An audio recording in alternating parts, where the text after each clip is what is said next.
Good morning everybody. मेरा नाम doctor अंकित मोदी है। मैं नेफ्रोलॉजिस्ट हूँ और आज मैं अनीमिया और थ्रोम्बोसाइटोपिनिया के बारे में डिस्कशन करूंगा। सो नॉर्मल हीमोग्लोबिन लेवल्स क्या होते हैं?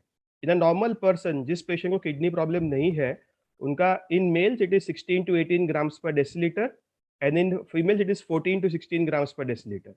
But we are not expecting the dialysis patients में ये हीमोग्लोबिन लेवल्स इतने हाई हो। सो अगर हीमोग्लोबिन लेवल लेस देन 13 पर ग्राम पर decilitre in men and it is less than 12 gram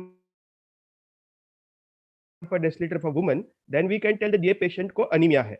multiple clinical studies की गई है और उसमें स्टडी किया गया था कि डायलिसिस पेशेंट्स में हीमोग्लोबिन लेवल कितना होना चाहिए। ये स्टडीज में ऐसे पाया गया था कि बहुत ज्यादा भी नहीं होना चाहिए, नॉर्मल रेंज में भी नहीं रखना है हीमोग्लोबिन लेवल, क्योंकि उससे भी प्रॉब्लम हो सकता है, और काफी कम भी नहीं होना चाहिए। तो ऐसे स्टडीज में पाया गया था कि डायलिसिस पेशेंट्स में, पर्टिकुलरली हीमोडायलिसिस पेशेंट्स में, we have to keep a target of 10 to 12 grams पर डेसीलीटर ऑफ हीमोग्लोबिन। अगर हीमोग्लोबिन लेवल काफी ज्यादा होता है, 14 के ऊपर होता है, तो इन पेशेंट्स को बीपी शूटअप होने का प्रॉब्लम्स होता है, स्ट्रोक होने का प्रॉब्लम होता है, और most important from the technician point of view, if the haemoglobin levels are very high, AV fistula का और एवी ग्राफ का थ्रोम्बोसिस होने का रिस्क हो जाता है। सो अगर आपने नोटिस किया कि किसी पेशेंट का हीमोग्लोबिन मोर देन 13 है, मोर देन 14 है, इमीडिएटली आप नेफ्रोलॉजिस्ट को कांटेक्ट कीजिए। Most of the times erythropoietin का डोज कम करने पे, फ्रीक्वेंसी रिड्यूस करने में और टेम्पररी 1-2 महीना एरिथ्रोपोइटिन बंद रखने पे haemoglobin level normally target range में आ जाते हैं। और जब हीमोग्लोबिन लेवल टारगेट रेंज में आते हैं, तो देन एरिथ्रोपोइटिन लो डोज में या रिड्यूस्ड फ्रीक्वेंसी में शुरू कर सकते हैं।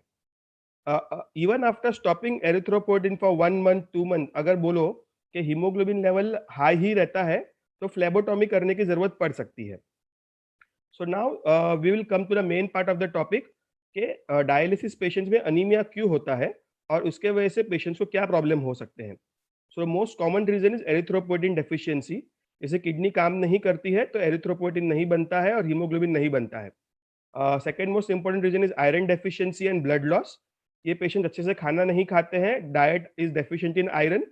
सिमिलरली ये पेशेंट्स को GI blood loss from the catheters, blood loss from the fistulas and the grafts कभी कभी होता है, तो उसके वजह से इनका हीमोग्लोबिन लेवल कम होता है। Other causes are vitamin B12 and folic acid deficiencies, chronic infection and inflammation like tuberculosis, arthritis, or rarely uncommon causes like hyperparathyroidism and hemolysis can cause anemia in dialysis patients. So anaemia से क्या problem होता है? अगर haemoglobin लो होता है तो ये patients थकान महसूस करते हैं, ब्रीदिंग डिफिकल्टी महसूस करते हैं, कॉन्सेंट्रेट नहीं कर पाते हैं, हेडेक होता है, स्लीप अच्छी नहीं होती है, एंड बिकॉज ऑफ दिस इनकी क्वालिटी ऑफ लाइफ काफी डिमिनिश हो जाती है। सिमिलरली अगर हीमोग्लोबिन क्रोनिकली लो रहता है, तो उनको लेफ्ट वेंट्रिकुलर हाइपरट्रोफी, मतलब हार्ट स्टिफ हो जाता है, और उसके वजह से उनको डायलिसिस के टाइम पे हाइपोटेंशन का रिस्क, पल्मोनरी एडिमा का रिस्क हो जाता है। अगर हीमोग्लोबिन कॉन्स्टेंटली लो रहेगा तो कार्डियक इवेंट होने के चांसेस रहते हैं और कार्डियक मोर्टेलिटी होने के चांसेस रहते हैं। Another important thing is patients को ब्लड ट्रांसफ्यूजन की जरूरत पड़ सकती है, और ब्लड ट्रांसफ्यूजन बार बार होता है तो उससे complications like iron overload, infections हो सकता है। मोस्ट इंपॉर्टेंट थिंग इज के अगर ब्लड ट्रांसफ्यूजन दिया जाता है तो ये पेशेंट्स को HLA एंटीबॉडीज डेवलप होते हैं और वो फ्यूचर में किडनी ट्रांसप्लांट के टाइम पे प्रॉब्लम क्रिएट कर सकते हैं। सो नाउ आपको क्या करना है? अगर हीमोग्लोबिन लेवल लो होता है तो हाउ डू यू मैनेज? आप क्या करेंगे? तो इसके लिए आपको दो चीज देखनी है। पहली चीज तो एब्सोल्यूट हीमोग्लोबिन लेवल, मतलब हीमोग्लोबिन लेवल वो टाइम पे कितना है, और सेकेंड चीज देखनी है कि हीमोग्लोबिन लेवल कितनी तेजी से कम हुआ है। मतलब पिछले महीने हीमोग्लोबिन 11 था और अभी 10 हो गया है, तो इट्स ओके, पैनिक करने की जरूरत नहीं है। बट अगर पिछले महीने हीमोग्लोबिन 11 था और इस महीने 6 हो गया है, तो you have to take some action. So depending upon the haemoglobin levels आपको एक्शन लेना है। अगर पेशेंट को माइल्ड अनीमिया है, यानी कि haemoglobin level is between 8 to 10 ग्राम पर डेसीलीटर, आप डायलिसिस चालू कीजिए, नेफ्रोलॉजिस्ट को इन्फॉर्म कीजिए। Nephrologist will generally adjust the erythropoietin dose, iron dose, and then most of the time things are stable. अगर पेशेंट को ज्यादा अनीमिया है, मॉडरेट अनीमिया है, haemoglobin is ranging between 6 to 8 grams पर decilitre, still dialysis cannot be, dialysis start कर सकते हैं, but कुछ एक्शन लेना पड़ेगा, कुछ टेस्ट करने पड़ेंगे जिससे अनीमिया क्यों डेवलप हुआ है उसे वो पता चलेगा, और अकॉर्डिंगली एक्शन ले सकते हैं। बट अगर हीमोग्लोबिन सिग्निफिकेंटली ड्रॉप हुआ है, लेस देन 6 ग्राम पर डेसीलीटर है, इट्स बेटर कि आप डायलिसिस चालू ना करें, क्योंकि अगर हीमोग्लोबिन लेस देन 6 है तो ड्यूरिंग डायलिसिस कॉम्प्लिकेशंस होने के चांस है, cardiac complications, hypotension, cardiac ischaemia. तो first before starting dialysis, contact your nephrologist, ask them के क्या कर सकते हैं अभी, and then take a call whether to start और नॉट स्टार्ट डायलिसिस। अगर पेशेंट अनस्टेबल लग रहा है, haemoglobin is very low, better के फर्स्ट फिक्स द अनीमिया, अगर डायलिसिस का कुछ इमरजेंसी नहीं है तो, and then consider dialysis. Another point is significant drop in the haemoglobin level. अगर हीमोग्लोबिन 10 था, अभी 5 हो गया है, तो you have to take action, rapid action लेना है और अकॉर्डिंगली ही डायलिसिस करना है कि नहीं करना है उसका कॉल लेना है। सम important practical tips regarding maintaining hemoglobin levels are: first, always ensure that the patient does blood test at least once a month। क्योंकि क्या होता है कि हीमोग्लोबिन लेवल अगर कम होता है तो इनिशियली पता नहीं चलता है, एक महीने 11 होता है, अगले महीने 10 हो जाएगा, तीसरे महीने 9 हो जाएगा, और फिर 5 महीने के बाद अगर ब्लड टेस्ट करेंगे तो आपको पता चलेगा हीमोग्लोबिन लेवल बहुत कम हो गया है। तो अगर आप मंथली हीमोग्लोबिन लेवल चेक करते हैं तो will be able to pick up anaemia at a earlier stage.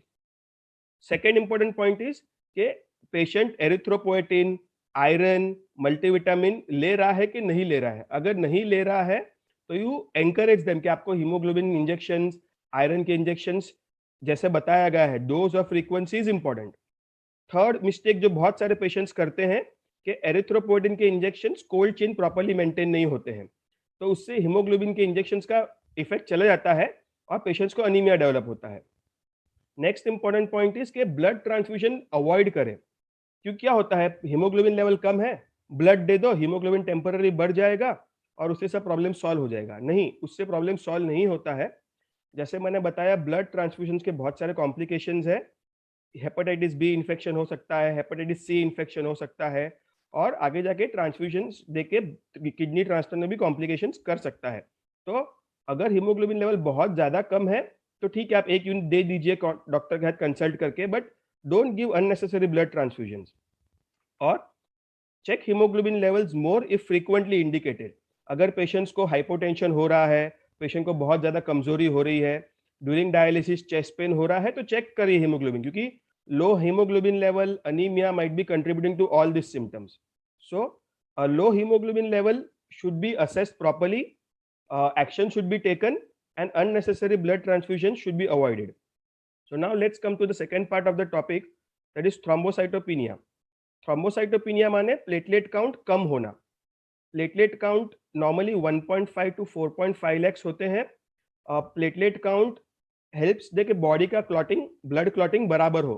अगर पेशेंट प्लेटलेट काउंट कम हो जाता है तो खून बहुत पतला हो जाता है और ब्लीडिंग होने के चांसेस काफी होते हैं। So what are the common causes of thrombocytopenia in a dialysis patient?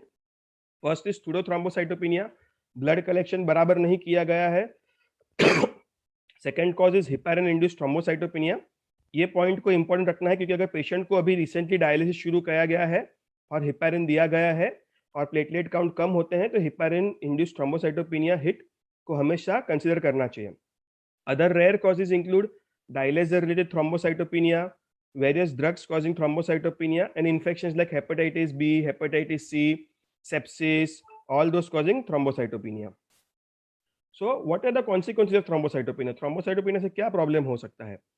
Oozing of the catheters, prolonged bleeding from the AV fistula, AV graft, आपको ज्यादा प्रेशर देना पड़ेगा, ब्लड लॉस हो जाएगा। ब्लड लॉस होएगा तो पेशेंट को अनीमिया डेवलप होने के चांसेस हो जाएंगे। सिमिलरली अगर प्लेटलेट काउंट कम है तो patient are at risk of developing bleeding like gastrointestinal bleeding, intracranial bleeding. Particularly आप हिपैरिन दोगे और अगर प्लेटलेट काउंट कम होगा तो इंट्राक्रेनियल ब्लीड होने का चांस काफी होता है, और इंट्राक्रेनियल ब्लीड से पेशेंट को मोर्टेलिटी और मॉर्बिडिटी बहुत बढ़ जाती है। So we have to prevent this catastrophic complication. और हर बार थोड़ा थोड़ा ब्लीड होगा तो पेशेंट को अनीमिया डेवलप होगा और उसका प्रॉब्लम होगा। सिमिलरली ब्लड क्लॉट्स होने के चांसेस होते हैं हिट के साथ। So now welcome to the last slide. Thrombocytopenia होता है तो क्या करना चाहिए? आपको पहले देखना है कि थ्रोम्बोसाइटोपिनिया कैसा है, माइल्ड है, मॉडरेट है, सीवियर है। अगर प्लेटलेट काउंट 1 टू 1.5 लाख है तो माइल्ड थ्रोम्बोसाइटोपिनिया है। प्लेटलेट काउंट 50 टू 1 लाख है, 50,000 टू 1 लाख, तो मॉडरेट थ्रोम्बोसाइटोपिनिया है। And if the platelet count is less then 50,000, it is severe thrombocytopenia.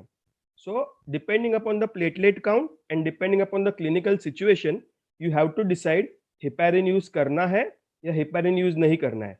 For example, अगर प्लेटलेट काउंट 1 to 1.5 के लाख के बीच में है, पेशेंट हेमोडायनामिकली स्टेबल है, पेशेंट ओपीडी बेसिस पे आ रहा है, तो आप हेपारिन यूज कर सकते हैं in a slightly lower dose. But अगर पेशेंट को सिवियर थ्रोम्बोसाइटोपिनिया है, platelet count is 50,000, already patient is in ICU, नया कैथेटर डाला गया है, पेशेंट सेप्सिस में है, तो better to avoid heparin in this situation and use alternative solutions.